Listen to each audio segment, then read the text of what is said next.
the latter part of 2003, during one of those long, uneventful overnight shifts that lull even the most seasoned officers into a false sense of routine. A Massachusetts state trooper patrolling a particularly remote stretch of Route 44, somewhere between the wooded edges of Seekonk and the open, silent roads near Rehoboth, experienced something so unsettling and inexplicable that, despite his decades of service and exposure to human tragedy, roadside fatalities, and the darker recesses of rural life, it would remain the one incident that neither memory nor training could ever comfortably categorize. The night in question was damp and cold, with a low, persistent fog that clung to the edges of the highway like a living thing, wrapping itself around the trunks of the trees and stretching long shadows across the cracked pavement in a way that distorted perspective and made familiar shapes seem distant and wrong. While the patrol car, humming steadily down the asphalt, was the only source of motion for miles in any direction. It was sometime just after 2 a.m., and the trooper, whose name was never released in connection to the incident for reasons that remained unclear, perhaps due to departmental discretion or personal request, noticed a figure walking along the narrow gravel shoulder of the road, emerging from the fog like a photograph developing in slow motion, his form becoming gradually clearer under the muted yellow beam of the cruiser's headlights until there was no doubt that this was a man, tall and lean but solidly built, wearing a weathered red flannel shirt with its sleeves rolled down despite the humidity, and a pair of faded blue jeans that looked soaked up to the ankles from the wet grass lining the ditch. The man did not flag down the cruiser, nor did he react in any noticeable way to the vehicle's presence, continuing his slow, deliberate walk with his head slightly lowered and his arms hanging loosely by his sides, as if he were not concerned with who might see him or where he might be going. Which prompted the trooper, guided by both protocol and instinct sharpened over years of working isolated night shifts, to slow the vehicle to a stop a few feet ahead of the pedestrian, activating the interior dome light as a non-verbal signal and waiting, as he had done countless times before, for the man to acknowledge the offer of assistance. After a few seconds that passed without urgency or hesitation, the man opened the rear passenger door of the cruiser and entered the back seat without a word, closing the door behind him with a gentle, measured movement that seemed almost too quiet for the size and construction of the vehicle, and then sat still, facing forward, neither agitated nor relaxed, but simply there, present in body, but somehow distant, like someone trying to remember why they had come. The trooper, keeping his eyes on the road as he pulled away and began driving east, noted the man's silence without concern, assuming, as many officers might, that the individual was either disoriented, mentally unwell, or simply unwilling to talk, none of which would have been uncommon for someone found walking alone on a dark road in the middle of the night, several miles from the nearest public building or convenience store. For nearly a full mile, neither man spoke, the cruiser gliding through the fog with the smoothness of a vessel moving down through misted water. And during that stretch, the trooper, who had begun to feel a subtle sense of unease he couldn't quite explain, found himself glancing into the rearview mirror,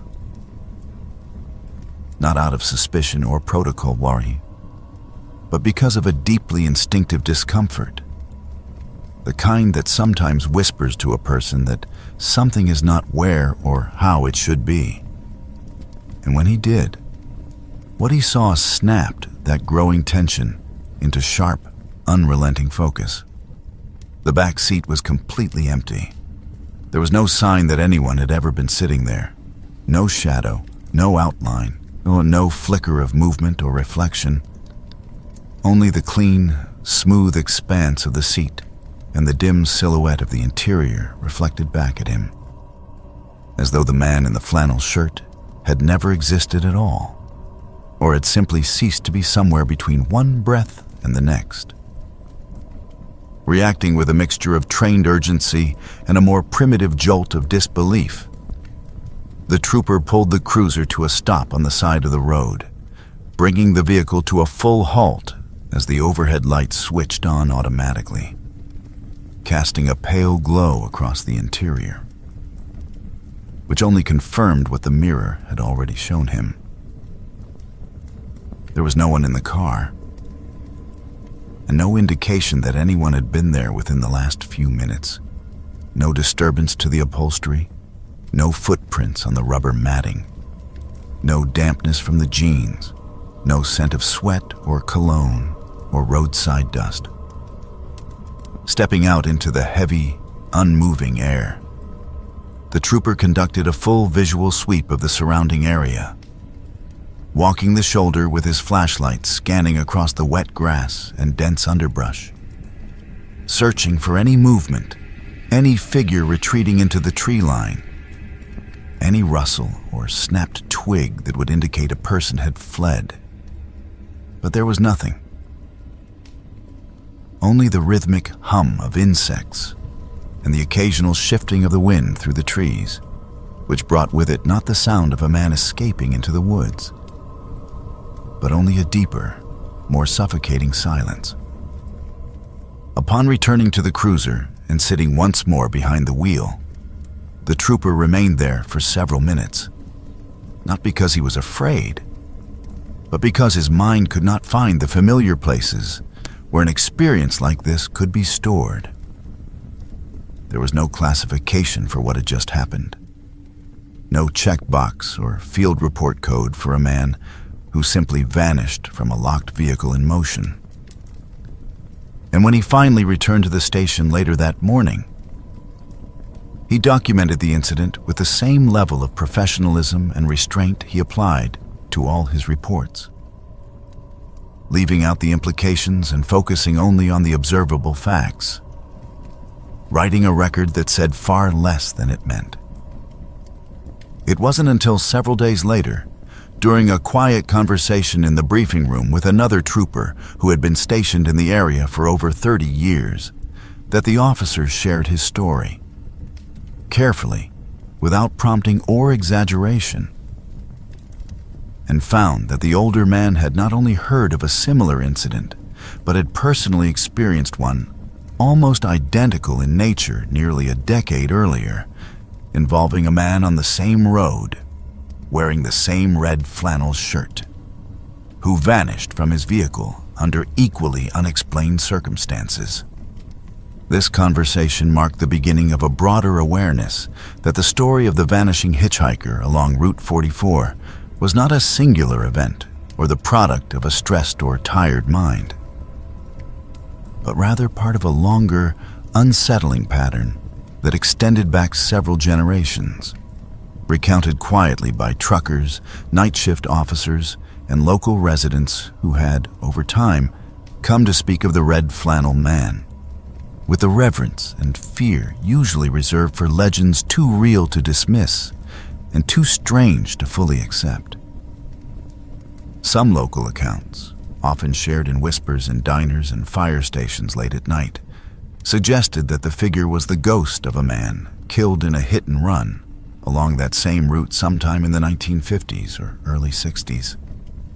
Though no definitive record of the incident could ever be located in public archives, and the few surviving pieces of paper, old police logs and grainy microfilm clippings, contained only vague descriptions and speculative language, offering no name, no arrest, and no resolution. Just the outline of a tragedy that had never been resolved and a face that no one had officially identified. What made the accounts so unnerving was not just their consistency, but the credibility of those who told them. Individuals trained to observe, to document, to resist fear and confusion in high-pressure situations, who all described the same man, the same clothes, the same silent presence, and the same impossible vanishing. a repetition that transformed coincidence into folklore and folklore into something closer to unspoken protocol. Over the years, the road itself began to carry that weight. And although Route 44 continued to serve as a normal commuter route during the day, trafficked by families, workers, and students with no knowledge of its darker associations, those who drove it at night, especially in the hours between midnight and dawn, often reported a subtle change in the air, a tension that built slowly and without cause, a pressure in the chest that had no medical basis and no trigger other than the knowledge that something along that road was unfinished. The trooper who first filed the report in 2003 eventually retired after a long and respected career, never seeking attention for his experience, never embellishing the story, and never once referring to it as a ghost encounter or supernatural incident. When asked, long after he left the job, what he thought had happened that night, his response was measured, quiet, and without theatrics, a simple acknowledgement that he had picked up a man who had vanished without explanation, and that he had never found a reasonable answer, nor had anyone else. Even now, long after his retirement, the story remains active. Not officially, not in case files or public statements, but in the memories of those who have encountered the hitchhiker in red, in the way new recruits are occasionally warned by veterans with a glance and a nod, and in the lingering silence that seems to settle just a little heavier when headlights sweep across the shoulder near the Rehoboth line. And though the man in the red flannel never speaks, never leaves behind evidence, and never appears in photographs or video, those who have seen him, or more precisely, have failed to see him where they know he once was, carry with them the kind of experience that does not fade with time because it is not easily explained, and because some part of them continues to glance in the rearview mirror long after the road is clear, because not every ghost waits in a house, and not every haunting begins with a death. Some, it seems, are simply tied to the road, repeating their unfinished journeys through fog and darkness, dissolving into memory only when the light returns.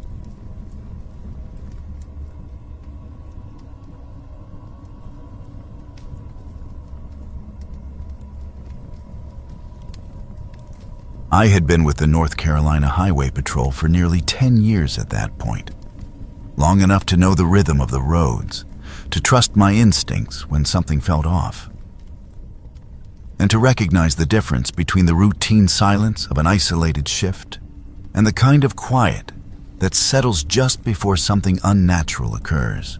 The Blue Ridge Parkway, especially the stretch near Craggy Gardens, was both beautiful and unnerving in the dead of night, with its dense forest pressed tight against the road, the long bends hidden beneath shadows, and the way the fog clung low to the pavement, muffling sound and dulling the glow of headlights, until it felt as if you were driving through the bottom of a lake rather than across a mountaintop highway.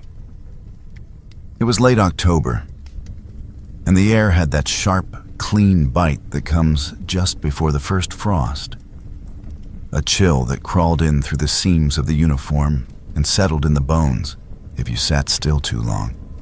I had parked my cruiser on a gravel turnout I knew well, a spot I often used to finish up reports at the end of a shift, surrounded on three sides by tall, dark trees and open to the road only by a narrow mouth that funneled the weak beam of my low headlights across the pavement and into the woods beyond. The engine was idling quietly, the heater blowing just enough warm air to keep the windows from fogging. And I had my citation pad open across the steering wheel, writing out the final notes from an earlier call involving a fender bender near a campground entrance. Nothing serious, just paperwork that needed to be done. I remember clearly that the fog had grown thicker over the last half hour, creeping up from the valleys in soft, rolling waves that settled low to the ground and wrapped themselves around the base of the trees, giving the entire scene outside my windshield a dim, dreamlike quality, as if I were the only real thing left in that part of the world. My attention was focused on the report, the words forming more from habit than concentration, until something in my peripheral vision, some subtle shift of shadow or shape, drew my gaze up toward the tree line directly ahead of the cruiser, just past the reach of the headlights. That was when I saw him. There, standing completely motionless at the edge of the woods, across the road, partially obscured by the fog, but still unmistakably visible in the soft spill of artificial light, was a solitary man, tall and lean, dressed in what appeared to be a uniform, though not the kind we wore anymore. With a dark blue shirt, sharply creased trousers, a wide belt, and a hat with a high crown and flat brim that immediately struck me as belonging to an earlier era. Something you might expect to see in a photograph, rather than on a living figure standing in the middle of the night. He wasn't moving, not even swaying with the breeze, and though his posture suggested he was looking directly at me, I couldn't make out any facial features. The shadow cast by the brim of his hat concealed everything above the collar, and the fog played tricks with the light, making him seem almost two-dimensional, as if he were part of the landscape rather than a man standing there with a purpose. Despite the unease blooming low in my stomach, I told myself it could be another trooper, maybe from a different shift, maybe responding to something I hadn't heard come over the radio. Though something about the uniform, its cut, the dullness of the brass badge, and the complete lack of any visible equipment or modern gear made that explanation ring hollow, even as I considered it. Still, I opened the door, stepped out onto the cold gravel, and called out across the narrow road, identifying myself and asking if he needed assistance. My voice steady, but louder than necessary in the stillness that surrounded us like a vacuum. There was no response. He didn't speak, didn't raise a hand, didn't move a single inch in acknowledgement of my presence or my voice. And the silence that followed my question stretched out too long to feel like anything but deliberate. I took a step forward, gravel crunching beneath my boots, the fog curling tighter around my legs as I moved. And I remember the odd sensation of being watched, not just by him, but by the forest itself, as though every tree had turned its attention toward me in that moment, waiting for what would happen next. Before I could cross the road or speak again, I heard something behind me. A sound so small and subtle, it barely registered at first. Just the whisper of fabric shifting against vinyl, followed by the quiet, unmistakable creak of a seat being occupied inside my own cruiser. I turned sharply, every muscle in my back tensing. And in that instant, I saw the interior dome light glow faintly to life, casting a pale illumination across the dashboard and passenger seat, where somehow, impossibly, someone was now sitting. The figure was seated upright, angled slightly toward the driver's side, but I couldn't make out any features from where I stood. Just the dark shape of a person who hadn't been there seconds earlier, whose presence I hadn't heard or seen approach, and who now sat in complete stillness beside my still-running vehicle. My hand went instinctively to my sidearm, years of training taking over, even as my heartbeat pounded against my ribs like a drum line. And I moved forward quickly, circling around the hood toward the passenger door, weapon drawn, and voice raised in a command I had issued countless times before, demanding that the individual exit the vehicle with their hands visible. As I reached the door and yanked it open, ready for a confrontation, I was met with an empty seat. There was no one there. No figure, no shadow. Nothing but the slight indentation of weight that still lingered on the cushion. and the seatbelt, which at that moment was retracting slowly and smoothly back into its housing, as if someone had just unbuckled it seconds earlier and stepped out, leaving behind only the faint mechanical sound and the unsettling impression that something had just been there and now wasn't. The scent inside the cruiser had changed as well.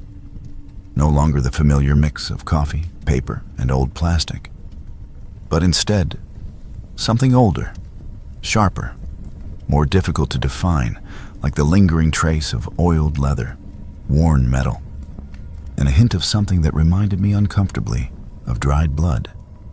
I stood frozen for several seconds, staring at the seat as the belt finished its slow retreat, my mind struggling to wrap itself around what I had just witnessed.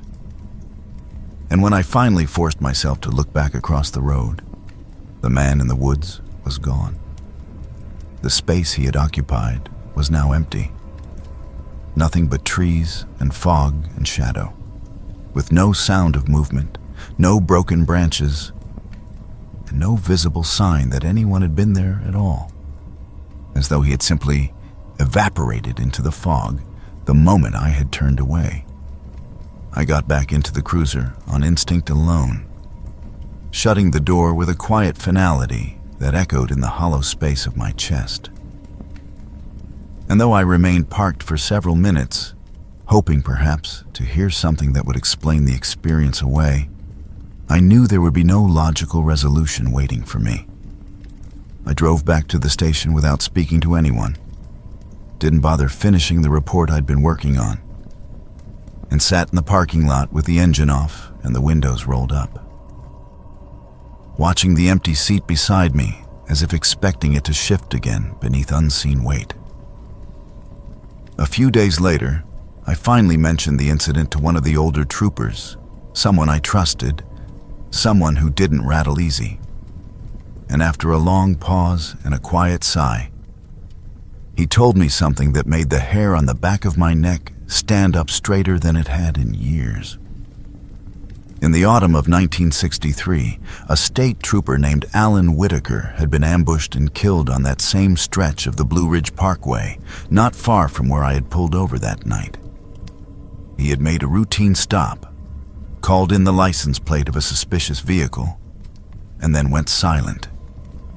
When backup arrived nearly an hour later, they found his cruiser idling with the radio transmitting nothing but static, and his body slumped in the passenger seat.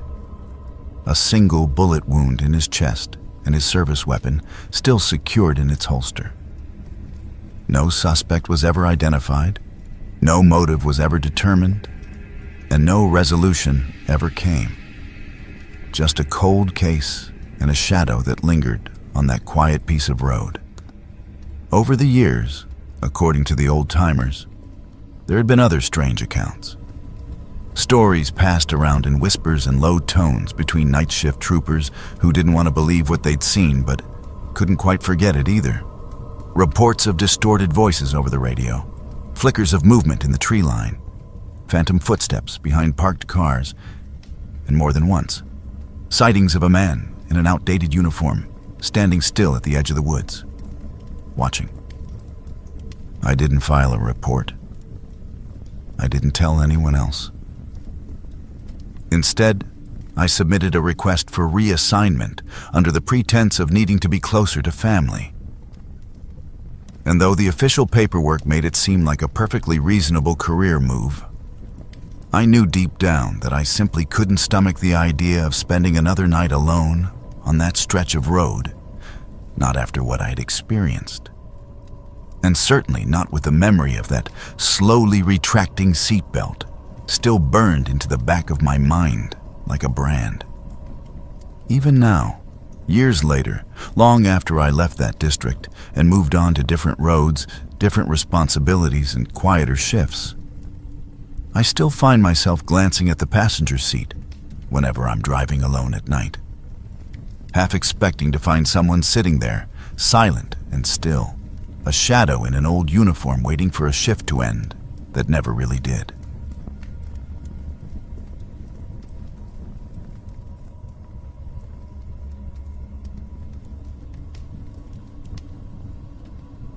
I had already been serving with the Florida Highway Patrol for nearly a decade when I experienced something along I-95 that I've never been able to reconcile with training, protocol, or even personal logic. And although I had seen plenty of disturbing scenes and inexplicable behavior over the years, things that most civilians thankfully never have to witness, what happened one night in April of 2014 just north of Daytona Beach left a mark that no amount of repetition or rationalization has managed to erase. It was sometime after 2:30 in the morning during one of those heavy, humid spring nights when the heat doesn't quite lift even after the sun disappears. And I had just wrapped up a standard patrol pass near Ormond Beach when dispatch radioed in a report that a long-haul trucker had called from the northbound lanes to report seeing a solitary individual standing unnaturally close to the outer edge of the LPGA Boulevard overpass, a known trouble spot for jumpers and a stretch of road that had, over the years, quietly built a reputation within our ranks for drawing more than its share of tragic calls. The caller hadn't reported any overt distress from the person. No gestures or shouting, no attempts to climb or leap. But what struck him, and later struck me as well, was the complete stillness of the figure, as though they were frozen in place, facing the guardrail with their back turned to the road, unmoved by the passing of vehicles beneath them, or the roar of tires that echoed up toward the bridge's concrete base. Recognizing both the potential danger to the individual and to any drivers below should something happen, I responded immediately and pulled my cruiser off to the shoulder at the base of the incline, well short of the crest, making sure the light bar was activated and the spotlight angled upward to illuminate the area where the figure had reportedly been standing. Which is when I first saw what I would later struggle to describe with any precision, even to myself. There, positioned exactly as the caller had indicated, was a tall figure dressed in a dark hoodie pulled up over the head, with what appeared to be jeans and dark footwear. And the posture of the person, arms hanging loosely at the sides, head slightly bowed, gave no indication of imminent action or distress, which is precisely what made the scene feel all the more unnatural. They simply stood there, absolutely still, as though waiting for something unseen or lost in a moment that no one else could intrude upon. After radioing in my position and giving a brief update, I exited the vehicle and began making my way up the embankment on foot, keeping one hand near my flashlight while the other rested against my duty belt. And as I climbed higher, I started to feel a strange shift in the atmosphere. Something I initially brushed off as imagination, or perhaps the result of humidity and elevation, but which became undeniably present with each additional step toward the top of the slope. It wasn't just that the breeze, which had been intermittent but noticeable all night, suddenly stopped. It was that all the ambient sound, the distant drone of engines from I-95, the chirping of insects in the undergrowth, the faint hum of the electrical lines overhead, seemed to drop out at once, as though I had stepped into a space sealed off from the rest of the world, one where sound and air and motion had been suspended without warning or explanation. I called out to the figure in a calm but firm tone, intending to announce myself and begin a standard welfare check. But the person didn't turn, didn't flinch, didn't show any sign of hearing me at all. And while I've encountered individuals who were in shock or otherwise unresponsive before, there was something about the absence of any reaction at all that made the hairs on the back of my neck rise with quiet warning. As I continued my approach, closing the distance between us to no more than 15 or 20 feet, I called out again, louder this time, more forceful. But the figure only reacted after a delay that felt almost deliberate. Turning slowly and without surprise, to face me fully. And in that moment, I froze. Not because of fear in the traditional sense, but because what I saw didn't fit within the range of normal human expression or behavior. The individual's skin, illuminated by the cruiser's spotlight behind me and the soft glow of overhead sodium lights, appeared unnaturally pale. Not pale in the way someone looks when they're ill or frightened, but in the way plastic or wax takes on light, as if it were a surface rather than living tissue. And the face itself, although human in basic structure, lacked the subtle animation or flicker of recognition one might expect when making eye contact with another person.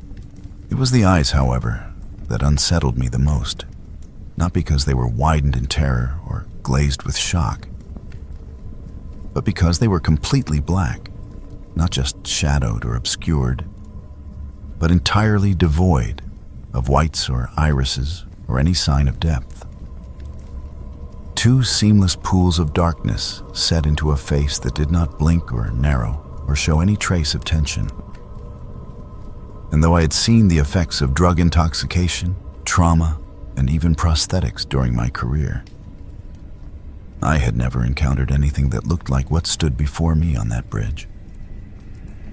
The man's mouth was moving. That much I could see clearly, even from where I stood. But whatever words he was attempting to form were completely silent.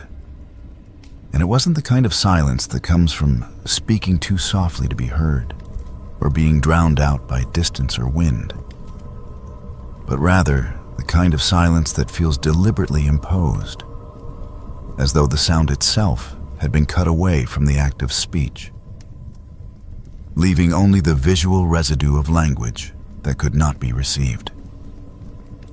Instinctively, I reached down and unlatched the safety on my holster, though I didn't draw my weapon, not out of fear or aggression, but because my training had conditioned me to be prepared for sudden and unpredictable changes in behavior. And in that moment, I had no idea what I was dealing with, only that something about the figure's presence violated the natural order of how people respond to contact. Before I could speak again or take another step, I blinked. Just once, a normal blink, perhaps lasting no more than half a second. And when I opened my eyes, the figure was gone. Not vanished with motion or fled out of sight, but simply absent, as though it had never been there to begin with, leaving behind no movement, no shadow, no trace of departure, only the echo of the moment before. I stepped forward cautiously, shining my flashlight in every direction, sweeping the edges of the bridge, checking the railings and scanning the embankments below for any sign of a fall or exit route. But the area was completely still, and it was then that I noticed what remained, the only physical evidence that anyone or anything had been there at all. Laid out in a clean, linear pattern along the concrete were a series of footprints, clearly human, unmistakably bare, each print damp and well-defined, starting from near the center of the bridge and ending at the edge of the guardrail.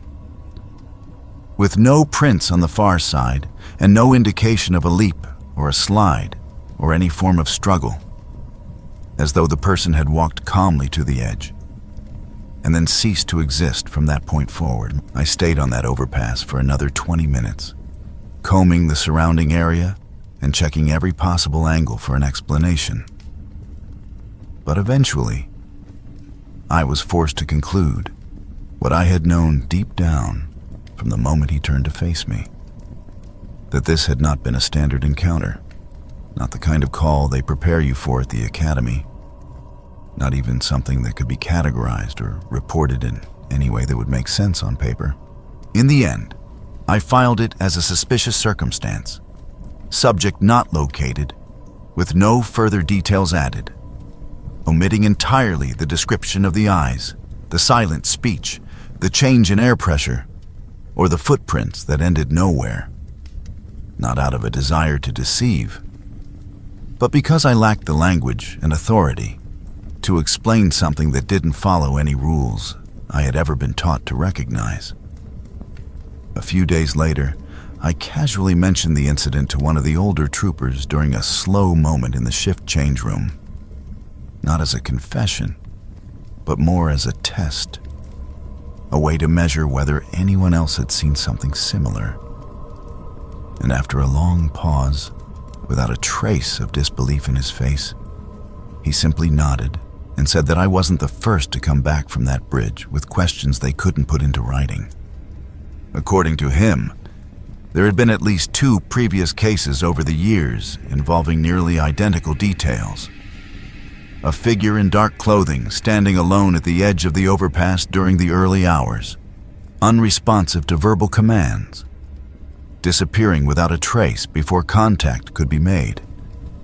And in both instances, the responding officers had either refused to speak further about what they'd seen or described similar phenomena. Shifts in pressure, absence of sound, and footprints that led nowhere. Since that night, I've passed under the LPGA overpass dozens of times, and each time I do, I glance upward, not out of superstition or fear, but because part of me still expects, or perhaps dreads, seeing that same figure standing motionless at the edge again. And although I have not encountered him a second time, I remain convinced that what I saw that night was not a trick of the eyes, not a stress-induced hallucination, not a dream born of fatigue, but something real and present and utterly unaccounted for by anything in my experience or training.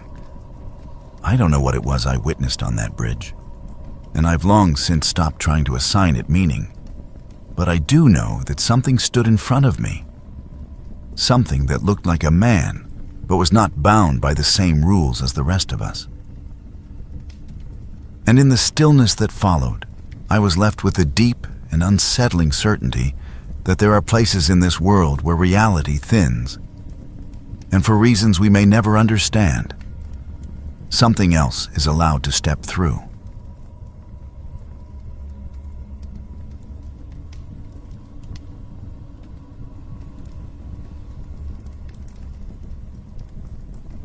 I had worked the westbound corridor of Interstate 10 for over a decade, primarily patrolling the desolate stretch that ran from Van Horn to just beyond Sierra Blanca, a region that remained vast, flat, and unchanging, where the open desert swallowed up sound and time alike, and where the rhythm of my routine became as familiar to me as the lines on my own face. There was a stillness to that part of Texas, a kind of heavy quiet that settled over everything once the sun dipped below the horizon. And after enough years on the night shift, I learned to recognize not only the ordinary disruptions in that silence, like the occasional roadside breakdown or a jackknifed semi, but also the rare moments when the stillness itself felt somehow off, as though the land were holding its breath. It was during the summer of 2011, early in June, when I was partnered with Reyes on an overnight shift.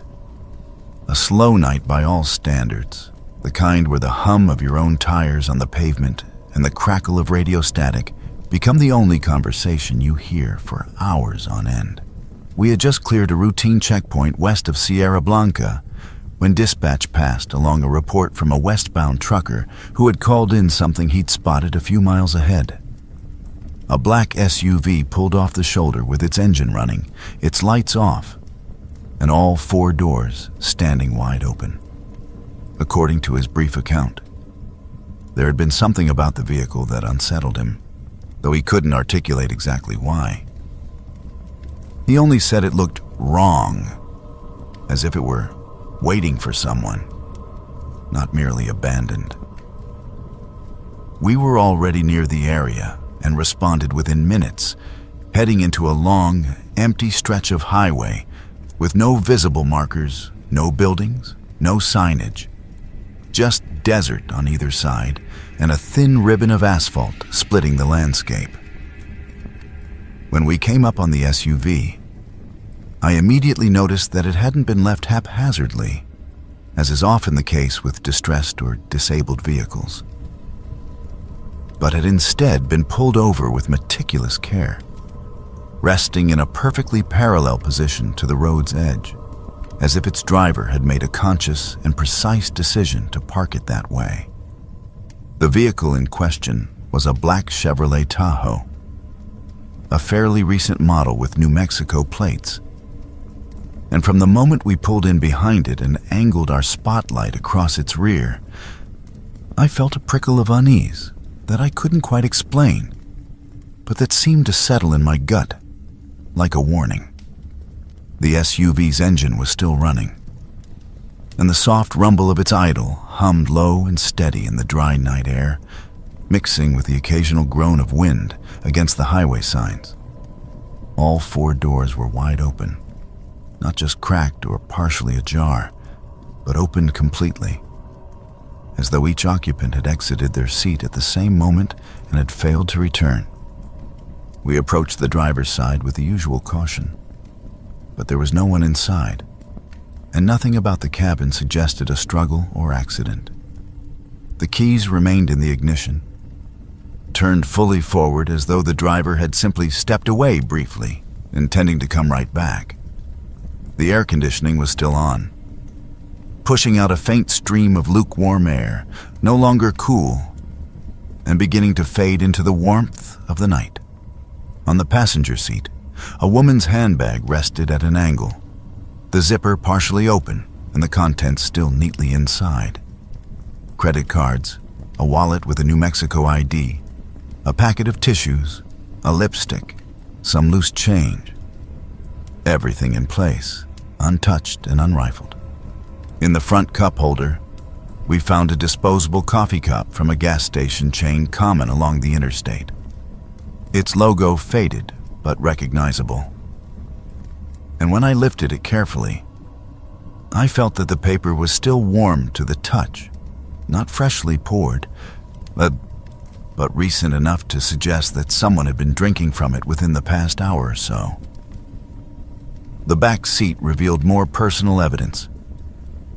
A baby car seat properly secured with its harness still buckled, a full bottle of formula resting next to it, and a small blanket folded neatly over the seat cushion, patterned with faded pastel animals, lions, bears, and elephants, clearly worn from regular use. On the floor mat near the rear passenger seat, a plastic baby rattle lay on its side, having apparently rolled there from a child's hand without ever being retrieved. Nothing had been torn, tipped, broken, or forced open. Nothing was missing or hidden. It was a scene of stillness, not chaos. There were no signs of trauma or violence.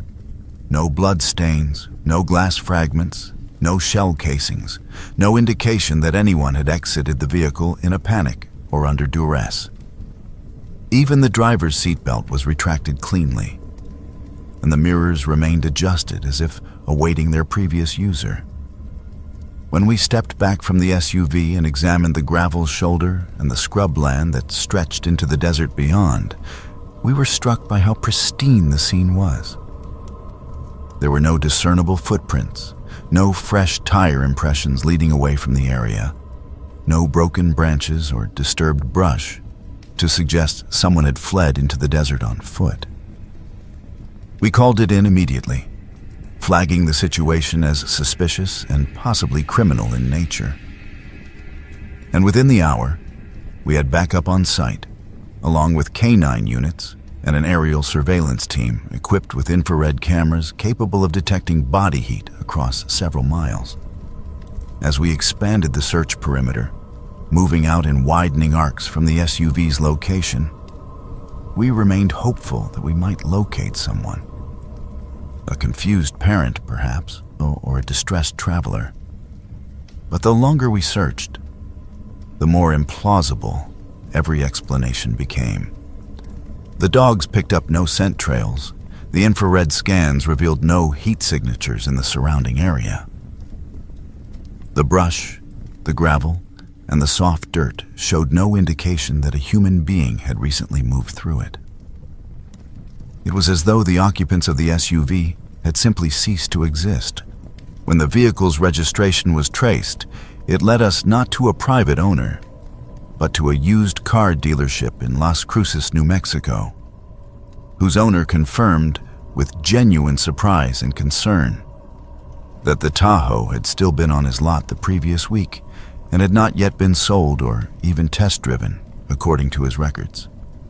He could not explain how the vehicle had traveled more than 200 miles without his knowledge, or how it could have ended up parked, running, and abandoned on a remote stretch of West Texas highway.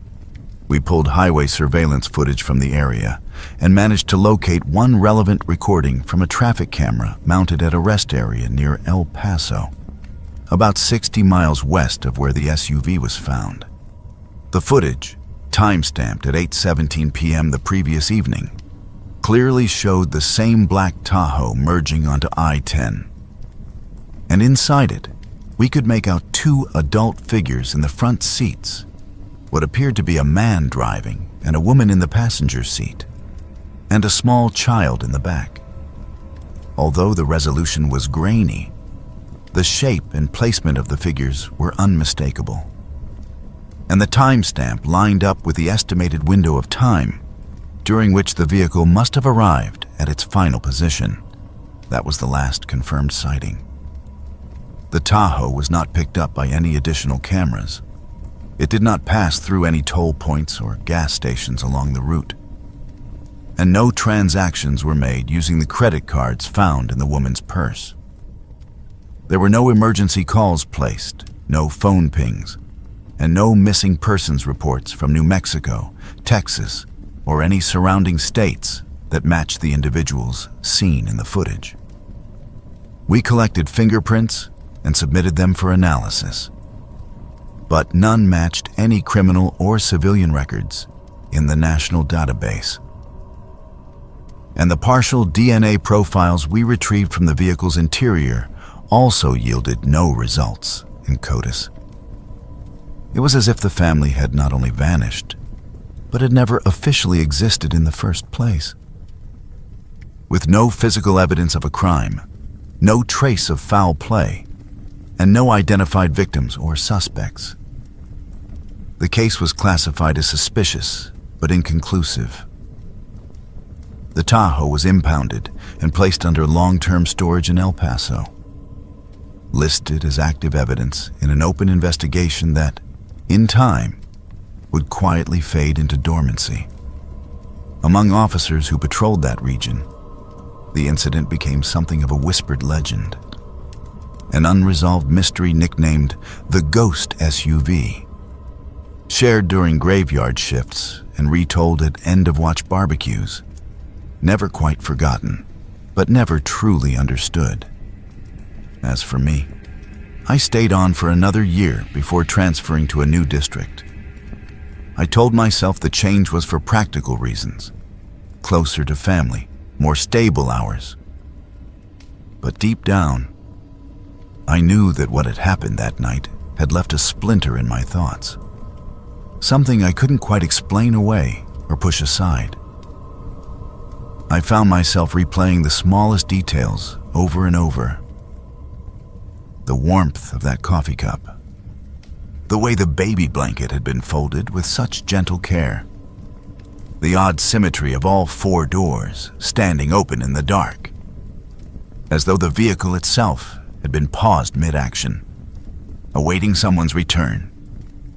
There are plenty of things you learn to accept as a patrol officer: senseless violence, unanswered questions, tragedies that leave no closure. But this case was different.